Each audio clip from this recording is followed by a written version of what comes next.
الحمد للہ رب العالمین والصلاة والسلام علی سید المرسلین اما بعد۔ بہت سے بھائی یہ سوال کرتے ہیں کہ کیا وہ ضعیف احادیث جن کا تعلق فضائل اعمال سے ہے ان پہ عمل کرنا جائز ہے یا نہیں، ان احادیث کو قبول کیا جائے گا یا نہیں؟ تو گزارش یہ ہے کہ اگرچہ اس مسئلے میں محدثین، فقہاء، علماء کرام کے مابین اختلاف ہے، لیکن راجح قول یہی ہے کہ ضعیف احادیث پہ عمل نہیں کیا جائے گا چاہے ان کا تعلق فضائل اعمال سے ہو۔ یہی موقف بہت سے محققین علماء کرام کا ہے۔ ان میں سے ایک امام مسلم رحمہ اللہ ہیں۔ امام مسلم کے بارے میں ہر کوئی جانتا ہے کہ ان کی حدیث میں ایک شاندار کتاب ہے جسے لوگ امام مسلم کی صحیح کے نام سے یاد کرتے ہیں، مسلم شریف اسے کہا جاتا ہے۔ اس کتاب کے مقدمے میں امام مسلم رحمہ اللہ فرماتے ہیں کہ وہ احادیث جو نبی علیہ الصلاۃ والسلام سے وارد ہیں ان کا تعلق یا حلال و حرام سے ہوتا ہے، یا ان احادیث میں کوئی آرڈر ہوتا ہے، یا ان احادیث میں آپ کسی چیز سے روک رہے ہوتے ہیں، یا ان احادیث کا تعلق ترغیب و ترہیب سے ہوتا ہے، یعنی کہ فضائل اعمال وغیرہ سے ہوتا ہے۔ امام مسلم رحمہ اللہ مزید فرماتے ہیں ان احادیث کو بیان کرنے والا راوی اگر صادق اور امین نہیں ہے پھر بھی اس کی حدیث کو وہ آدمی بیان کرتا ہے جسے معلوم ہے کہ اس حدیث کا راوی صادق اور امین نہیں ہے، اور وہ یہ واضح بھی نہیں کرتا کہ اس کا راوی صادق اور امین نہیں ہے بلکہ اس کے معاملے میں خاموشی اختیار کرتا ہے، تو ایسا آدمی گنہگار شمار ہوگا اور مسلمانوں کو دھوکہ دینے والا شمار ہوگا۔ تو یہاں پہ نوٹ کیا جا سکتا ہے کہ امام مسلم رحمہ اللہ تمام ضعیف احادیث پہ ایک ہی حکم لگا رہے ہیں، چاہے ان کا تعلق فضائل اعمال سے ہو یا حلال و حرام سے ہو، اور وہ کہہ رہے ہیں کہ ایسی احادیث کو روایت کرنے والا راوی اگر صادق اور امین نہیں ہے پھر بھی اس کی حدیث بیان کی جائے اور واضح نہ کیا جائے کہ وہ حدیث ضعیف ہے تو ایسا آدمی گنہگار ہوگا اور دھوکہ دینے والا شمار ہوگا۔ حافظ ابن رجب رحمہ اللہ امام مسلم رحمہ اللہ کے ان الفاظ پہ تبصرہ کرتے ہوئے کہتے ہیں کہ امام مسلم رحمہ اللہ کے ان الفاظ سے یہی معلوم ہو رہا ہے کہ وہ کہنا چاہتے ہیں کہ فضائل اعمال کی احادیث بھی انہی راویوں سے لی جائیں گی جن راویوں سے احکام یعنی کہ حلال و حرام کی احادیث لی جائیں گی،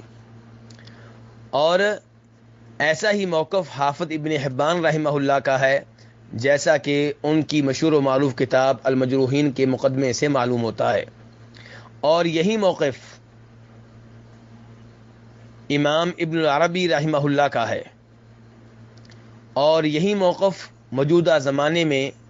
مشہور و معروف محدث شیخ البانی رحمہ اللہ نے اپنایا ہے، جیسا کہ ان کی کتاب صحیح و ترغیب و ترہیب کے مقدمے سے معلوم ہوتا ہے۔ جن علماء کرام نے فضائل اعمال سے متعلقہ ضعیف روایات پہ اعتبار کرنے کا فتویٰ دیا ہے انہوں نے بھی اس کے لیے کئی ایک شرائط لاگو کی ہیں۔ وہ شرائط کیا ہیں؟ ان میں سے پہلی شرط یہ ہے کہ وہ حدیث جو ضعیف ہے وہ شدید ضعیف نہ ہو بلکہ ہلکی ضعیف ہو۔ نمبر 2، اس حدیث میں جو مسئلہ ہے اس کی کوئی نہ کوئی اصل پہلے سے معلوم ہو، موجود ہو۔ تیسرے نمبر پہ یہ عقیدہ نہ رکھا جائے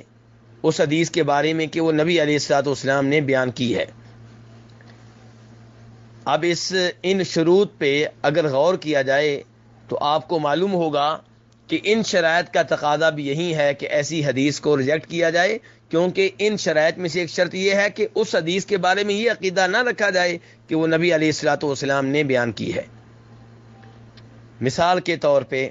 رات کی نماز جسے قیام اللیل کہتے ہیں، یہ نبی علیہ الصلوۃ والسلام سے ثابت ہے۔ اب اس نماز کے بارے میں اگر کوئی ایسی روایت آئی ہے جو ضعیف ہے اور اس میں بتایا جا رہا ہے کہ قیام اللیل کی یہ فضیلت ہے، تو اب ان علماء کرام کے نزدیک جو چند شرائط کے ساتھ فضائل اعمال سے متعلقہ ضعیف روایت کو قبول کرنے کے قائل ہیں، ان کے نزدیک اس فضیلت کو بیان کیا جا سکتا ہے، لیکن اسے نبی علیہ الصلوۃ والسلام کی طرف منسوب نہ کیا جائے، بلکہ یہ عقیدہ رکھا جائے کہ یہ آپ سے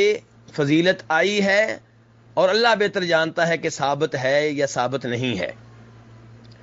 تو اس سے پتہ چلا کہ فضائل اعمال سے متعلقہ ضعیف روایات پہ اعتبار نہیں کرنا چاہیے، اور اگر کوئی ایسی ضعیف روایت ہے جس میں فضائل کی بجائے یہ ثابت کیا جا رہا ہے کہ یہ عبادت کرنی چاہیے، فضیلت کی بجائے اس عبادت کی بنیاد رکھی جا رہی ہے، تو ایسی ضعیف روایت کو بالکل ریجیکٹ کر دینا چاہیے۔ اللہ تبارک و تعالی ہمیں قرآن پہ اور صحیح احادیث پہ عمل کرنے کی توفیق عنایت فرمائے، اور ان روایات سے بچنے کی توفیق عنایت فرمائے جو ضعیف ہیں، ناقابل اعتبار ہیں، مشکوک ہیں، جن کے بارے میں یقینی طور پہ نہیں کہا جا سکتا کہ وہ نبی علیہ الصلوۃ والسلام نے بیان کی ہیں۔ واللہ اعلم۔